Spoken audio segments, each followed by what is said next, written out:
Yo, what is good, peasants? My name is JB and I'm back here today for my draft analysis for season 3 of the BBR. We are back once again. We had a short turnaround with the Crown Tundra coming out. We wanted to get right back into it because BBR is a sick league and we got some really cool new coaches. You can go ahead and check everyone out down in the description.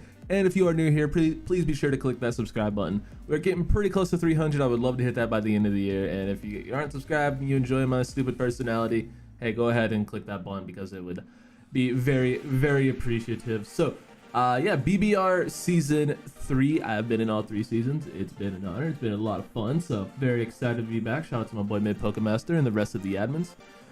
So yeah, don't really have a whole ton to talk about other than let's just go over the draft rules, my draft position. Let's get into the team, shall we? So rules, 1100 points for 11 Pokemon, or was it 1,000 points? It was 1100 points for 11 Pokemon, which was wait, no, yeah, that was right. They took 100 points off and they added a Pokemon from last season, because last season it was 1200 points for 10 Pokemon. This season it's 1100 for 11. So budgets were very, very tight this time around, and it really showed in like some mid to late round picks for a lot of teams. So you're gonna see some stuff going pretty high in rounds that you wouldn't normally think. And this was also a 20-man draft, so yeah, there were a lot of like lower tier stuff going a lot earlier than you normally expect in like a 16-man draft. So that being said, I had the 7th pick out of 20 coaches, which is decent. It's not bad.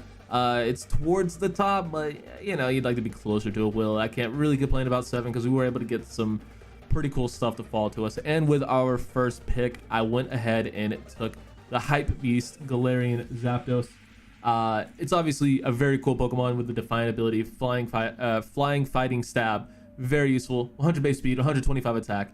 Defiant ability is really cool, so might see some hazard stack here in a little bit, probably, spoiler alert. But yeah, all in all, really cool Pokemon. Some decent coverage on it with you know, Stomping Tantrum, Steel Wing, Blaze Kick, Drill Peck, Drill Run. No, it doesn't get Drill Run, it gets Stomping Tantrum. That's why I said that already. But good, not great coverage. Brave Bird plus Close Combat slash Thunderous Kick. Thunderous Kick is better, let's be real.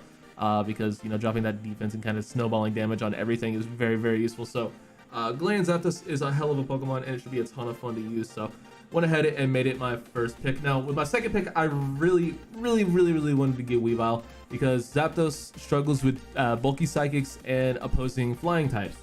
However, 2 picks before me, fucking Diet Type, little fucking munchkin, went ahead and sniped me at Weavile, so that kind of sucked. So I wanted to go ahead and get a really good hazard setter to, you know, try to force defogs and try to get some Defiant boost. So I went ahead and got a very, very solid hazard setter in Ferrothorn with my second pick. Really good Steel type. It's not a Pokemon that I use a lot, but every time I have drafted Ferrothorn in the past, this is my first time using it in Gen 8, but in Gen 7, Ferrothorn has always been a good Pokemon on teams. It usually doesn't, you know, get a lot of kills, but it'll come to almost every game. Get rocks up, knock off an item or 2, get some Iron Barbs chip, maybe, you know, get a sneak cheeky Gyro Ball kill here and there. But it's just a very bulky Pokemon, really solid Steel type. And it's not a great round 2 pick, but when things were getting sniped left and right in this draft, you wanted to go ahead and secure a very good Steel type. So yeah, Rock Spikes, knock off Gyro Ball, I guess some other stuff as well. Body Press is very nice to have. Already mentioned knock off a couple times. Power Whip hits really hard, so this thing does have decent offensive stats, so it can be ran offensively, but more often than not, it'll probably just be, you know, bulky with hazards slash T-Wave, stuff like that, knock off. Just really solid, really annoying support Pokemon. Now with my next pick, I wanted something to help get rid of fairies. I also wanted a good T-Spike setter. I wanted a you know, good ground type, so went ahead and picked up Nidoqueen. I decided to go Nidoqueen over King. I had, you know, my choice of either, so I went Queen simply because it's a little bit bulkier. Decided to go a little bit more bulky offense around Zapdos and just really build around, you know, Zapdos being able to kill shit because new Pokemon, man. It's new toy syndrome. But yeah, Nidoqueen's cool. Very bulky. Always will live 1 hit, almost always, regardless of you know, resistances and stuff like that. It can pretty much chew any 1 hit, especially with resist berries and whatnot. It's just one of those Pokemon that's like deceptively bulky. Its stats aren't fantastic, but it pretty much always chews multiple hits. Great coverage being a Gen 1 Pokemon, and from the Nido line, just gets really everything: fire, ice, electric. Obviously dual stab of grounded poison being very good. Good Stealth Rock setter. Good speed tier for Taunt as well at what, 76 speed? I just deleted it. Cool, did not mean to do that from my showdown screen that I'm looking at. But yeah, the Scorching Sands is cool if we're not running Sheer Force for whatever reason, but yeah, Spikes, or no, T-Spikes, Rocks, good stuff, Rock Setter. Super Fang's cool, really good coverage, gonna hit very hard. So yeah, very solid addition to the team. Now next up, I wanted to get a good speed tier, as well as just a really solid special attacker. And a potential, you know, other hazard setter. So I went ahead and picked up Azelf. Azelf is a Pokemon that looks like a ton of fun this generation. It just has a lot of great moves and some great offensive utility. 125 in both attack stats, 115 speed are all phenomenal stats. It's not the bulkiest thing in the world, but base 70 defense and 75 HP isn't terrible. So it's, you know, surprise. It's decently bulky. Obviously, the Taunt Rock set is a staple in competitive Pokemon since Gen 4 with Rock's Taunt Boom and knockoff or filler move. But this thing also hits like a truck. It has access to Nasty Plot, just a lot of great attacks, fire, grass, obviously psychic, ghost, electric. Gets ice punch, not ice beam, but can also be ran choice banded. I've seen some choice banded Azelfs put in a ton of work in my day, so would not be surprised if I whip that out at some point. Azelf is a very good Pokemon, and it's a Pokemon I'm very excited to try out. So with our next pick, I went ahead and decided to dip a little bit low into the budget low into the move pool, or the draft pool rather, is the word I'm looking for, to get a Pokemon that A, I knew I wanted, and B, you know, gave me something to help out with Zapdos. So Zapdos doesn't appreciate electric types. I wanted to make sure I got a good electric immunity. And if you have been around this channel for a while, you know how much I love this Pokemon. It's a top 5 all-time design, top 5 just favorite Pokemon ever. I love it so much. We went ahead and got our boy Electivire. Spoiler alert, I was not able to pick up Dragonite in this draft, so that's 2 out of 3 drafts that I was just not able to get Dragonite, which is really, really unfortunate at the end of the day. But Electivire is a decent consolation prize in terms of just Pokemon that I really, really like. It's got some great moves on it. Fantastic move pool, which is what I really look for in a Pokemon. Again, fire, ice, obviously electric being a great electric type. It has close combat. Darkest Lair is a new addition to its move pool. Unfortunately, did not get close combat, did not get play rough. Would have been 2 really nice additions to its move pool, but it is a great electric community with good all-around attack stats, 123 attack, 95 special attack, 95 speed. It's just really solid, good electric community, and I enjoy this Pokemon quite a bit.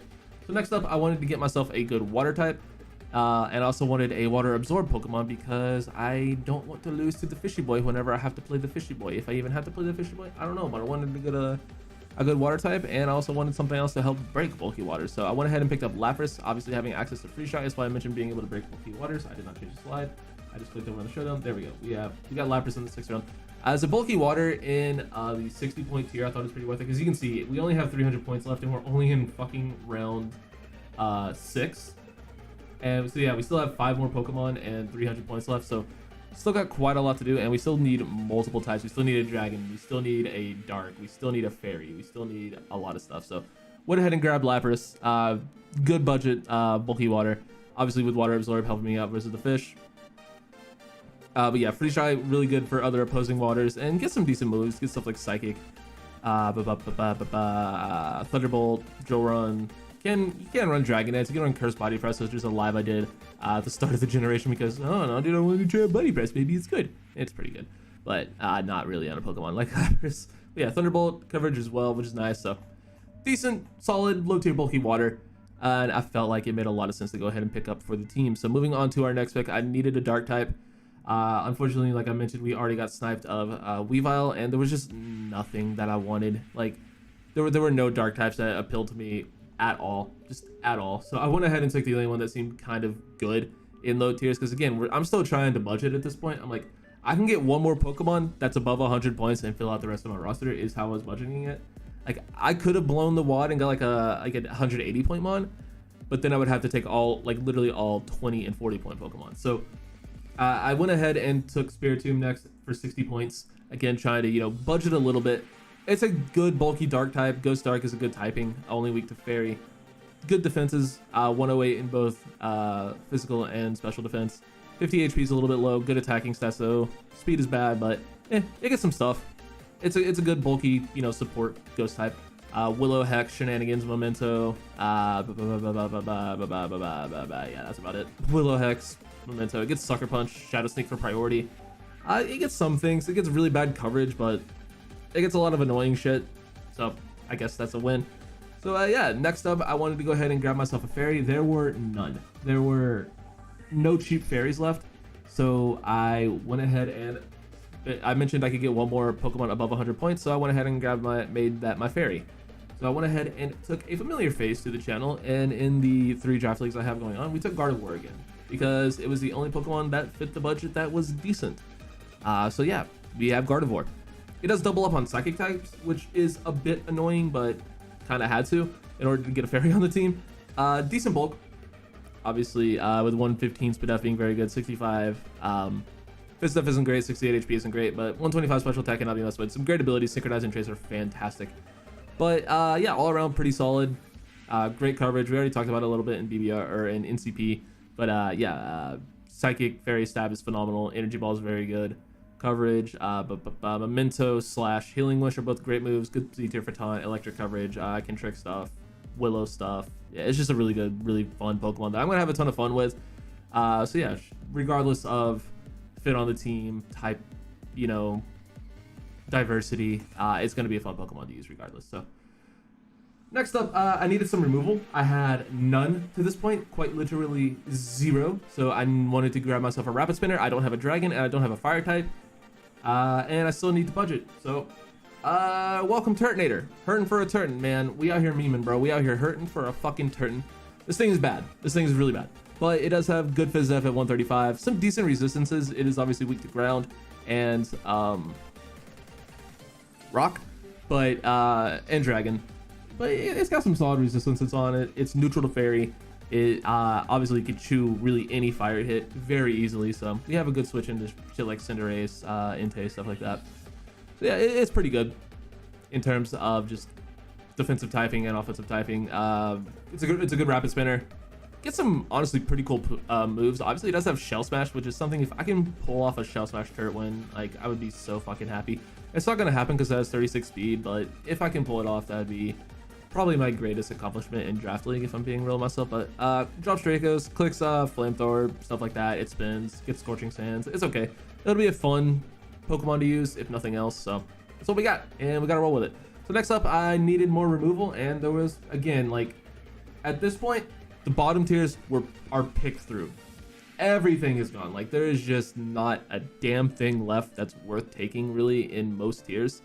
Like everyone's scrounging for like the low tier stuff. There's like a couple people who you know got ahead of the curve and are like able to take, you know, tier 1 mons at this point, but for the most part people are just picking through the low tiers looking for value. So I went ahead and grabbed another removal Pokemon in Wartortle. We have some decent electric switch in, so I didn't mind doubling up on water. So we give ourselves another removal option. We also give ourselves another Shell Smasher. Obviously I use Blastoise a lot as a bulky water. I actually have Blastoise in NCP. I may or may not have Gmax Blastoise in UPA. Maybe not. You guys will see that video tomorrow, so be sure to check back for that draft analysis. Also, the draft stream for that will be tomorrow on Shayquaz's channel, so go fucking watch that. It's gonna be lit. But yeah, dude, Wartortle's cool. Rapid Spinner, low tier Shell Smasher. It gets really. I don't think there's anything it gets that or it doesn't get that Blastoise does. So it gets, yeah, pretty much everything Blastoise does. Rapid Spin, Flip Turn, Jet, Ice Beam, Dragon Coverage for some reason, Scald, Shell Smash, Spin. Those are the main ones. And then last and certainly not least, I went ahead and grabbed a normal type just to have a Ghost Immunity and just another Pokemon that looked pretty fun in the tier that it was in. And I took Double. I used this in a Showdown League. I got 1 win with it in a Showdown League a long time ago. But yeah, Double is trash. All it has going for it is Fluffy / Cotton Guard Body Press. If any special attacker comes in on it, it's not going to be able to do shit. But it's a pretty cool Pokemon. It looks cool. I love its design. Obviously, it's Double. It's cute as hell. But yeah, dude. Cotton Guard Body Press is cool. It gets Wild Charge. It gets Body Slam. It gets Zen Headbutt. There's your set. It's going to be Assault Vest with those 4 attacks. That's pretty much all it can do aside from Cotton Guard. It doesn't get any real like support moves. It gets Grassy Glide. What the fuck? Yo, you think I won't run Banded Double against the Rillaboom team? You're fucking wrong. You bet your ass I'm going to bring that. But yeah, that's the team. I'm not in love with it, but we got some cool stuff. I think Zapdos is going to be a ton of fun. I think Azelf is going to be really, really fun, and I'm excited to use Electivire again. I think those 3 Pokemon are going to be really cool. Turtonator and Gardevoir can be fun as well. All in all, I think I'm probably going to end up making quite a few changes to this team in free agency once I, actually sit down and take a look at it. But for now, we're going to roll with this for week 1 and possibly week 2, 3, but I think at some point I will probably make a few changes to this team. But yeah, we have some fun stuff. We have some decent bulk. I think our top 6 are good, and then I think Turtonator and Gardevoir are going to be fun. I think Wartortle and Double might come to a few games. I think Spiritomb's good occasionally. That's about it for that though. And I'm probably overrating Electivire. Like, Electivire is not that great, but I fucking love it, so I'm gonna bring it probably as much as possible. So there's that, out there for anyone in the league watching this. I'm gonna bring Double a lot, but yeah, guys, this is a 10 or 12 league season, either one. I'm not sure. But let me know what you think my record is going to be, and let me know what you think my kill leader is going to be. I'm going to go ahead and just say Zapdos is going to be my kill leader because it's my only really, consistently good offensive Pokemon. And it should be a lot of fun to use. So that is going to do it for me, guys. Thank you so much for watching, and I will see you all next week when we play Liv. Week 1 here as well. We played her week 1 in NCP, which you guys saw that video. You'll see that video tomorrow. So yeah, we'll also play Liv a week from today in this league. So hey, that's fun. But yeah, thank you guys so much for watching, and I will see you all in the next one. Peace.